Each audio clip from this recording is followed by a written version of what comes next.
Welcome to Life and Love Nuggets, where licensed therapists Brent and Janis Sharp share how you can thrive in your life, your love, and your relationships.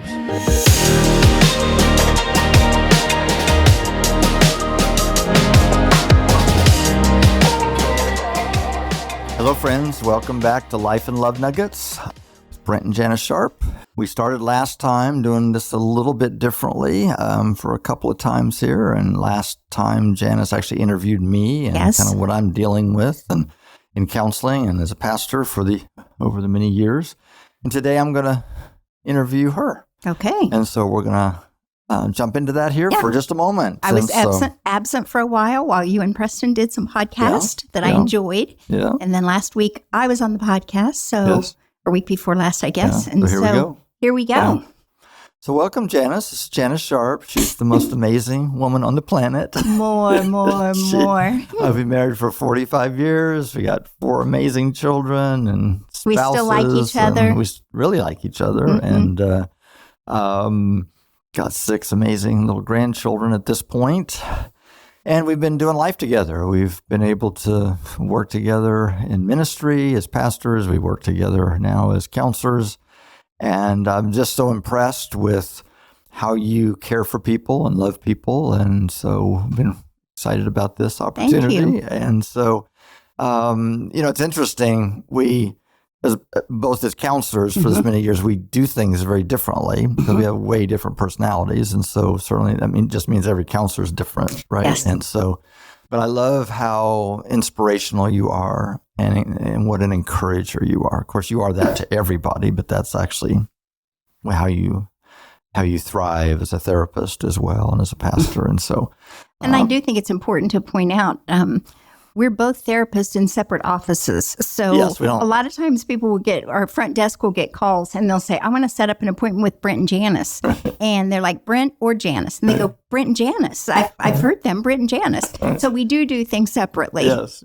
So got offices next to each other. So yes. So to start out with, I'm just curious what you find yourself dealing with. Now you can talk about what you've dealt with for 40 years, but you can also hone in on what you think people are dealing with mostly right now, if that's the direction you want to take. But I'm just curious about what you're seeing in the world and what you're finding with people that are coming for help.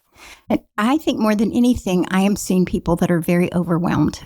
That's one of the most common things people say when they come in my office. It's like, well, I had to come see somebody because I'm just overwhelmed. Yeah. And I don't know what to do about it. And with that, I'm hearing a lot of anxiety and a lot of fear. It's our life is overwhelming or my life is overwhelming, and I don't know how to change things. I think part of it is the pandemic. You know, we were just talking on the way here this morning. In March, it's going to be 4 years since the beginning of the lockdown, which is crazy. Yeah. But it's had an impact between that and the political climate and all of the mass shootings that are going on. People are just living with this high degree of fear and anxiety. And what I'm finding is then they have their own personal things that happen. Somebody loses a job or they have a kid that's sick and goes into the hospital. And it puts them over the top. Over the edge, yeah. And they find... everybody lives at kind of right at the edge, right? Exactly. And one of those things, I think, just what you've been talking about, obvious, and this may be so obvious to everybody, but just that we see it now, right? We see these things happen now, and it's just instant, all the feeds, and which can be great in one hand, that we can see the world. The world's much smaller in our perceptions and so forth, but only bad news usually is reported, and so it just keeps this constant feed of what the most of a troubling thing that happened. What was the shooting that happened last weekend? Right. Or how many did we have last weekend? Yeah. And just so all of those things just keep everybody at that sense right at the edge. And then they have common life issues that throws them over the edge and they feel overwhelmed. And I find them saying to themselves, what next? Yeah. When's the next shoe going to drop? And that's what we found even when we dealt with stuff with our kids. It was like you go through a number of hard things and you live poised, ready for the next thing. And one of the things that I'm seeing, I think you are too, is it's really causing people of faith to doubt their faith. Mm-hmm. It's like, I thought I was doing everything okay, and this is happening. But it's not happening to so-and-so and so-and-so. They all have perfect lives. Right. We talked about. Like it, yeah. They have great Instagram lives. And so we must be the only ones. What are we doing wrong? I know God's not punishing me, but is he? Yeah. I don't know. Because if there's this element in people's faith of you do everything right, if you honor God, you love, do all the right things, then good's always going to happen. If that's in their faith foundation, then they're going to end up there when trouble happens. Yeah. I think that's probably the most significant thing that people struggle with in faith is, why do bad things happen to good people, right? And so it's, so if they're there, then they automatically, what am I doing wrong? Exactly. And I think part of it too is we've all kind of gotten into, maybe not all of us, but a lot of us into a life of just letting things happen. I mean, we got in the pandemic, in the lockdown, we all got addicted to Netflix and Prime. Prime is my favorite. And so it's so easy to spend a lot of time just watching things and getting hooked in them. And then it feels like I don't have any time. Gosh, I go to work and then I just don't have any time. I'm not getting to do the things that I want to do. So I work a lot with my clients on how do we live intentionally. That's good. Really trying to identify what are the goals for my life, not in a driven, you better succeed and have the perfect life, but am I really living the life that I want to live? And what's missing? And so analyzing our habits, our time, our hobbies. A lot of people don't have hobbies other than looking at their phone and watching Netflix. Yeah, boy. And so if you look at the time that people do both of those, it'd be amazing. I hate it when my phone shows how much time I spend on it each day because I'm like, oh, that's terrible. Yeah. But we have to be intentional. And a lot of times people are so discouraged that they have trouble being intentional. And that's where I have to work with them on what's a little step that you can take. And usually I start with any kind of exercise. If we can just get you doing a little bit of exercise, that's going to make a difference. Or if you would go outside 30 minutes or go outside 30 minutes a day, that makes a difference. But really recognizing where we're at, writing down, what do I want for my life? And what's a small step that's doable for me? I think that can be helpful. I think recognizing that there's other people, as we've said before, that are going through things, I think that can be helpful. And just looking at our relationships and saying, are there any things that I can do to be more intentional in my relationships? I think we've said before, a lot of people are lonely right now. And it's because we lost connection with everybody during the shutdown. Yeah. And you feel weird being the one that's calling people going, hi, do you want to do something? Right. It's like being a little kid going, do you want to play with me? But we need that because we've given up a lot of real play. Yeah.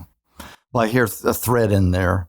It's just about being purposeful. Mm-hmm. Right? Intentional. It's intentional, and not expect that life's just going to do it for us. And, we would say that for adults, probably some vegging, where we can shut down a little bit and turn everything off. I think for adults to unplug a little bit can be helpful. But boy, these streaming services are really good, aren't they? Because they just will go to the next episode. It's automatically. Awesome. And they always end it like, I can't quit now because I have to know what happened to that person. Yeah, there was a study that was done on that about how, in marketing, how that has just made such a difference that they just automatically go to the next show. Yes. So being more purposeful about, okay, let's do this for this long, but let's then unplug that and do some other things. You talked about exercise. Obviously, anybody that's dealing with anxiety or discouragement or whatever, one of the first things we try to do is just getting them doing some movement. Getting some exercise. It does so many things on so many different levels. And then again, being intentional. And I think it's really looking at what does rest and refresh me. because I may think an afternoon of watching Netflix will refresh me. And sometimes it does. Sometimes it's exactly what you need. But other times it just gives you a chance to kind of have the TV going on, but you have negative thoughts going in your brain. And so really it would be better for me to go hike. Really, it would be better for me to meet somebody for lunch. And we all have to figure out, what are the things that truly refresh me? What are the things that bring me rest? And it's going to be different for everybody. Where you, it may be going for a run. Where me, I might be more refreshed by having lunch with a friend. So it's finding what those things are, because God calls us to green pastures and still waters. Yes, that's good. I mean, he says that's what restores our soul. But we've got to find what those green pastures are for us. And it's different for everybody. Yeah. And I think we're not good at doing that. I think moms especially are not good at doing that, because there's always so many needs. Yeah. And we've got to carve out that time to take care of ourselves so that we can take care of other people. So you deal with a certain amount of moms. I deal with a lot of moms. Obviously overwhelmed. They could easily Absolutely. feel that. Yeah. And so then when you talk to moms about what we'd consider self-care, or how do they, I always say they're like a pitcher being poured out that's just never good enough, right? Yeah. I mean, whether it's your work outside the home or whether it's your work at home, nothing's ever finished completely. And so it's, would this be it, being more intentional about some of these things, or there's any other things? And giving yourself permission. I mean, I think moms especially don't give themselves permission. And a lot of people around them don't give themselves permission, don't give the moms permission. Yes. It's like, well, we both work. How come you get to take this time off and I don't? Mm-hmm. And so I think a couple has to negotiate to go, what are my, what are my needs and what are your needs? And how can we both get a reasonable amount of those needs met? I say moms with young children need at least 4 hours a week where they are completely alone to do anything they want, not alone in the house. Because if they're alone in the house, they're going to do laundry, they're going to pick up toys, they're going to clean up the kitchen. But getting out to do some things alone can be really helpful. Yeah. And again, everybody's different, because you read a magazine article and it says, take a bath. Well, if you take a bath and you have kids' fingers under the door going, Mom, Mom, Mom, right. That's not necessarily relaxing, but a run might be. So it's finding those things, again, that works for us, that really brings us some refreshment. Yeah. And I think in marriage, I'm going to just change subjects here. Okay. Run for it. I think in marriage, one of the interesting things that I'm seeing right now is really that need to have better boundaries on our phones. Mm. I cannot tell you how many couples come in and say, well, he's on his phone all the time. Well, she's on her phone all the time. Or, well, I was only on my phone while she was on her email. Right. Well, I was only on my email because you were on your phone. Right. And and I've said this in the past, but I really, really, really encourage people to set limits on the time that they're on technology, even if it's work, maybe especially if it's work, because we're missing some face-to-face contact with our spouse, but also with our kids. And I think that has an impact on small children if we aren't face to face with them. Yeah, and I found it's just distracting too, because it's things that will pull you there with all the notifications and all those kind of things that pop up, and people that have their phone or their watches also, they're just constantly distracted to that. And so it's not just that I'm doing work or I'm playing a game or whatever. It's all the other things that just keep distracting. We kind of comment about the fact that our culture basically is training everybody's brain to be ADD. That's right. And we just can't focus on any one thing, even the reels on the phone just last a few seconds, until the next one, till the next one, till the next one. And if we're not purposely stepping away from that for a period of time, I found, I don't know what you found, but for couples that I found them being able to make a pretty good adjustment with this. If they can just recognize it and say, let's do something about this. It doesn't mean that we can't take 15 minutes or whatever throughout in an evening and say, let's go work, check our phones and see if we need to get back to anybody or whatever. Or I need to do an email real quick, but then I'm going to put my phone away. But oftentimes having a little basket or something somewhere on the counter where they all put their phones where it's not just in their pocket or next to them, where it's just kind of controlling them. So it all comes back to communication. Yeah. We need to talk about, what do we do with our phones in the evening? What kind of limits are we going to put on them? And how much do you need to get done? I mean, we talk about partings and reunions in some of our healthy habits for couples. And, you and I work on, okay, so what do you need to get done tonight? Or how are you seeing the evening going? Or how are you seeing the day going today? Yeah. And really being able to communicate and negotiate for, well, I've really got to get in at least 2 hours work.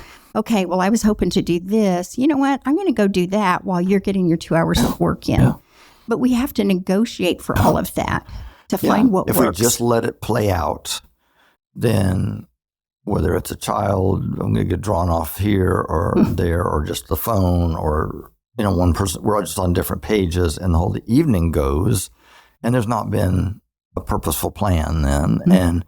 And little by little, couples disconnect, and so that's really wisdom, is just being a plan. Yes. And talking that through about whether it's a day off, whether it's a Saturday morning, whether it's an evening, and making sure that we can figure out how do we get some of both needs met. Absolutely. Yes. Good. I know you also do some intergenerational stuff, with people and their parents or kids or whatever. Adults, adults with their adult kids or vice versa. So what are some things you're seeing there that are maybe unique to our times, or how do you help people in those kind of circumstances? Well, I echo some of what you said in our last podcast of just the need to understand your role as a parent of an adult. But I think a lot of it is dealing with our expectations and idealism. I think a lot of people get a picture in their mind of, oh, when I have a grown son, we'll do this. Or when I have a grown daughter, it'll be like this. Or I'm going to have the grandkids this much amount of time. And then life turns out and it's not like that for a number of reasons. Or you're the adult child and it's, oh, I always wanted my parents to do this with us. But gosh, when they come, we get so irritated with each other and it just is rough. Yeah.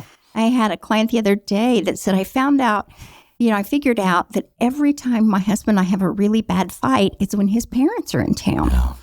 And it's like, well, of course, you're feeling very anxious and it's easy to just get snippy with each other. So it's dealing with those expectations and really working on accepting the other person for who they are. They're going to have flaws. They're not going to be the mom or the daughter or the father or the son that's on TV. They are who they are. They have their own wounds. They have their own imprints, as I talked about at Father's Day, from their parents. And so they're not going to be the perfect person you want them to be. And sometimes they're not going to be even close to what you want them to be. Yeah. And that, again, can involve grief. Yeah. This is not how I saw life going, but this is what reality is. So we find the good in what we have. Yeah. I may not have the mom that's going to be daycare for my child, but I do like how she takes the girls every so often to get pedicures. Or I do like the fact that I can talk to her about some of my problems, even if she can't be my daycare person for me. Right. So it really is accepting what we have and finding the good in what we have and learning to talk to each other. Yeah. I do quite a bit of, mother-daughter counseling, mother-in-law, daughter-in-law counseling, daughter and stepdad. Yeah. I do some of those. I see fathers and mothers. I know you do that as well. Kids. Did I say fathers and mothers? Kids and their mothers, adult kids and their mothers, adult kids and their fathers. And again, working with the parents of adult kids. Yeah. One of the things I've had some families do that they've found really helpful, and again, fortunately, it's become a little bit more in our common language, is do some Enneagrams as a family. Yes. Mm-hmm. There's something about recognizing that, okay, you live in a different story than I do. The way you perceive the world is different, and that's why you're this way. Because certainly as parents with our grown children, all parents are trying to kind of duplicate themselves in their kids. And now we want to pass on good things that we think could be helpful and so forth. But we've got to realize, okay, there's a real unique, different personality there that I need to let be that and not try to mold them into the way that I am. And I think that's where a lot of conflict comes in adult parents and children and so forth is that we're trying to push our way. Well, isn't this true with all of culture? We try to push our way of thinking and the way we see the world on everybody else. And it certainly is magnified in our families. And so to make it a fun thing and a light thing, let's all take the Enneagram test and maybe take it at the same place and the same type of tests with the same kind of reports, and just talk about that at times and realize that, oh my gosh, no wonder you see the world that way. And if you're not familiar with the Enneagram, there's kind of 9 types, 9 stories that people find themselves living in. And one of the most significant benefits I've seen from this, the test and it having a resurgence, it was used for many years in spiritual direction.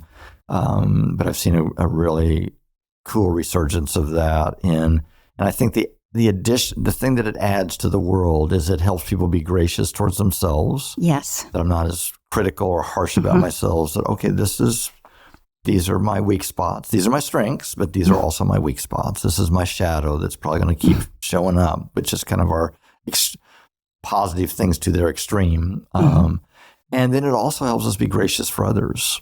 And we realize that, okay, there's that in them, that's why they do this. And giving everybody room to be their own person and to fully be alive in their own personhood, I think is one of the greatest gifts. And I have to say this, I laughed this weekend because you'll remember this, because I said something like, we don't really have any trips that are coming up right away that seem like fun. And I'm finding myself getting kind of irritable when I don't have something like fun ahead to look forward to.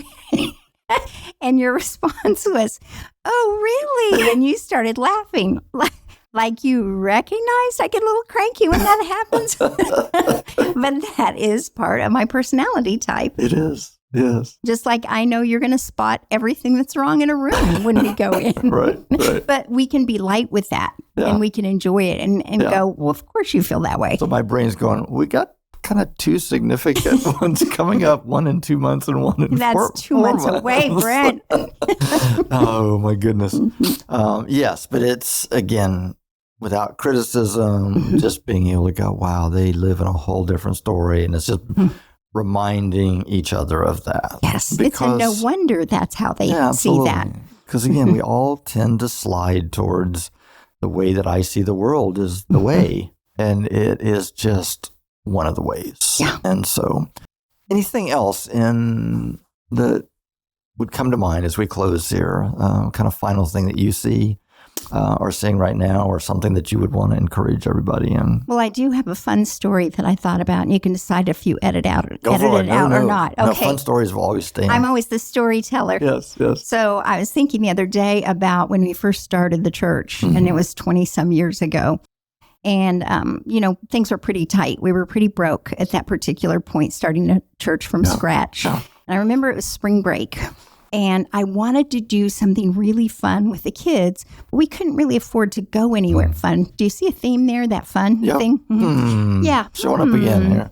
Yeah. So I wanted to do something fun, but we couldn't really, go on a trip or anything like that. And so I just decided we were going to have a special day one day, and I was going to take them to a restaurant that we would go to from time to time, but we were just going to splurge. We were just going to have fun getting whatever we wanted. Yeah. So I remember calling you and going, do you remember this? Going, yes. Do we have money in the account that I can do that?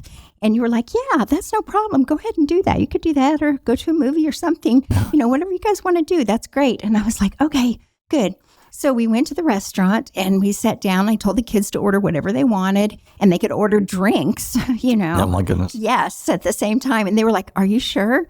Is this okay? Is this all right? And I'm like, yes, it's spring break. We're just going to do something fun. We're just going to do it. So everybody ordered their food, and then the guy brought me the bill. And I pulled out my debit card and I put it on the tray, and he came back and he said, I'm sorry, ma'am, but your debit card was declined. And I was like, what? And inside I'm like, that's not possible. Brent told me that there was plenty of money. It was really okay to do it. But I kind of freaked out. So I said, oh, okay. And the kids are like, Mom, what are we going to do? So I pulled a credit card out and I handed it to him. And I said, here, do this. And he went and he ran it and he came back and he said, I'm sorry, ma'am, that was declined too. Yes, and I'm like, are you kidding me? Because I'm like, we didn't use that credit card. There shouldn't be anything on it. And so the kids were getting really nervous by that time. So I was trying to get a hold of you on the phone. You were in counseling. I couldn't get a hold of you. So I think Preston was like 13 at the time. So the kids were 3 to 13. And well, I asked the guy, I said, will you take a check? And of course, he looked at me like, are you kidding me, lady? You just had 2. He didn't say this. You just had 2 cards declined. There's no way I'm taking your check. Yeah. So I said, okay. Guys, there's an ATM right over there, and you can see me the whole time. So, Preston, you sit here and you watch the kids. I'm going to go over to the ATM, and I'm going to get some cash, knowing or thinking, well, if we don't have money, the debit card, how's that going to happen? But I have to do something. Yes. So I went over. Cash came. It was a miracle. Yes. I came out. I paid the guy, and it was like, okay, we're fine. And the kids were still a little antsy about it, but it was like, okay, we're fine. Well, later we found out, I don't know why my debit card didn't go through because it should have. He should have just run it again. Right. And the credit card I gave him was expired. and I had a newer one in my wallet. I just hadn't thrown away the expired one. And so I was panicky over it. Yes. So, we walked out and it was like, oh, that was so stressful. I don't ever want to go through that again. So the next morning, we got up to take the kids to a soccer game. I had the kids by myself to go to a soccer game. And they were like, can we get donuts and stuff? And I'm like, okay. But I still had this, and this is where this is going. And the other shoe is going to drop. That was traumatic. So something awful is going to happen next. So I got as many coins as I could together because I only had like $1 in cash and I was not going to try to use the debit card again. So we get into Quick Trip, our gas station that we go to, and the kids all came up and I counted out coins to the guy, and the guy that was working at the counter said, I'm sorry, we don't take change. Like, what? Because I don't want to try to put my debit card through because of what happened yesterday. Yes. Like, what? How is that possible? And I just looked at him. I started getting tears in my eyes, and I said, you don't? And he goes, April Fool. It was April Fool's Day. God. I say all that to say, just because we have a lot of stressful things happen and things that feel, and I'm not downplaying severe trauma, but things that feel very, very scary because we went through that. We had years of having one bad thing after another. It doesn't mean it's going to continue forever. Things can get better. And oftentimes we just go through a season of time where there's a lot of negative things, but then you go into another season and you don't have anything like that for years. So it's letting yourself believe that good can come. And just because bad has been coming and coming and coming doesn't mean it's going to come forever. There's always good ahead, and trying to remember that and rest in that. Yeah, beautiful. Thanks for that encouragement. I always call Janis the bounce back kid. When things go difficult, she always has a way to come back. And I think it's because of that belief that good is ahead, good can be, and doesn't mean we deny what we're dealing with. There's a lot of real in this life. We will have trouble. There's a lot of real we're dealing with.